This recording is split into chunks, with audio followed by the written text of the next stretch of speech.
विराट कोहली उर्फ चीकू। विराट कोहली 5 नवंबर 1988 ईस्वीअ ते नई दिल्ली में एक पंजाबी हिंदू ख़ानदान में पैदा थियो।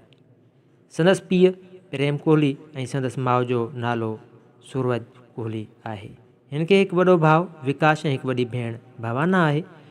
कोहली जी परवरिश उत्तम नगर में थी ऐं विशाल भारती पब्लिक स्कूल में तइलीम जी शुरूआत कयाई।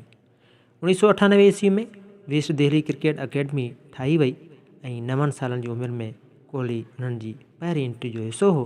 कोहली अकेडमी में राजकुमार शर्मा जे माथां तरबियत हासिल कई ऐं साॻे वक़्तु वसुंधरा इनक्ल्यू में सुमीत डोगरा अकेडमी में पिणु मैच खेॾियो। 9 दर्जे में हू पंहिंजी क्रिकेट जे मश्क में मदद लाइ पिसाम वहार में सवीर कनॉट में शामिलु थी वियो।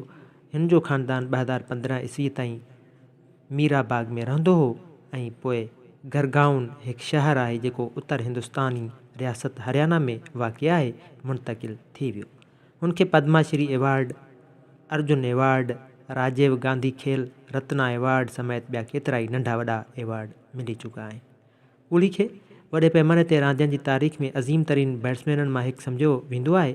2020 में इंटरनेशनल क्रिकेट काउंसिल खेसि ॾहाके जो मर्द क्रिकेटर करार ॾिनो। हिन 2014 खां 2022 ताईं टीम जी कप्तानी ऐं 2011 ईस्वीअ में वर्ल्ड कप ऐं 2013 में चैंपियंस ट्रॉफी खटी। ही इन्हनि चइनि हिंदुस्तानी क्रिकेटरनि मां हिकु आहे जिन हिंदुस्तान लाइ 500 खां वधीक मैचूं खेॾियूं आहिनि। कोहली बैनुल अक़वामी क्रिकेट में चोथों सभ खां वधीक रन्सूं स्कोर कंदड़ रांदीगर आहे ऐं बैनुल अक़वामी सेंचुरियुनि जे तइदाद जे लिहाज़ खां ॿिए नंबर ते आहे।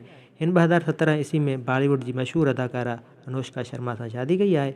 विराट कोहली जो पीउ 18 दिसंबर 2006 ईस्वी ते हिकु महीनो बिस्तरे ते रहण बैदि फारिज सबबि फौत थी वियो।